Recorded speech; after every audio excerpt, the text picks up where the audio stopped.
कहानी उस वैज्ञानिक की जिसे पहला साइंस का नोबेल प्राइज मिला और नोबेल जीतने वाले पहले एशियाई वैज्ञानिक बने।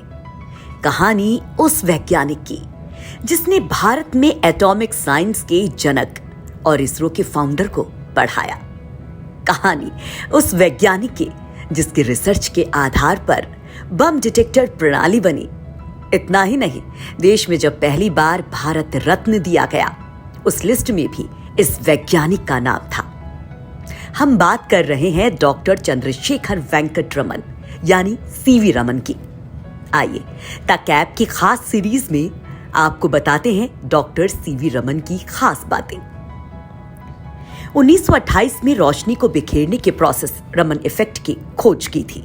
पहले भारतीय एशियाई वैज्ञानिक जिन्हें साइंस का नोबेल 1930 में मिला। रमन इफेक्ट के नाम पर ही मनाया जाता है राष्ट्रीय विज्ञान दिवस। बम डिटेक्टर प्रणाली भी डॉक्टर सीवी रमन की रिसर्च पर ही आधारित है। 1947 में भारत के पहले राष्ट्रीय प्रोफेसर बने डॉक्टर सीवी रमन। भारत में एटॉमिक साइंस की खोज करने वाले होमी भाभा को पढ़ाया। भारत में इसरो के फाउंडर विक्रम साराभाई भी डॉक्टर रमन के छात्र थे। 1954 में भारत के सर्वोच्च सम्मान भारत रत्न से नवाजा गया। चलिए अब जानते हैं कि क्या है रमन इफेक्ट, जिसके कारण उन्हें नोबेल पुरस्कार मिला। जब रोशनी किसी पदार्थ पर पड़ती है तो उसके 3 हिस्से हो जाते हैं।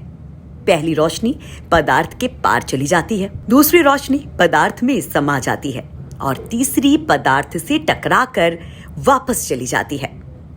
इस पूरी प्रक्रिया को रमन इफेक्ट कहा जाता है।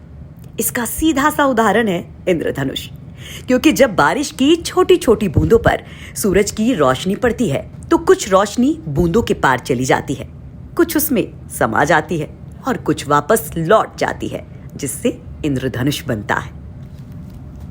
भारत रत्न पर हमारी सीरीज देखने के लिए डाउनलोड कीजिए द कैप।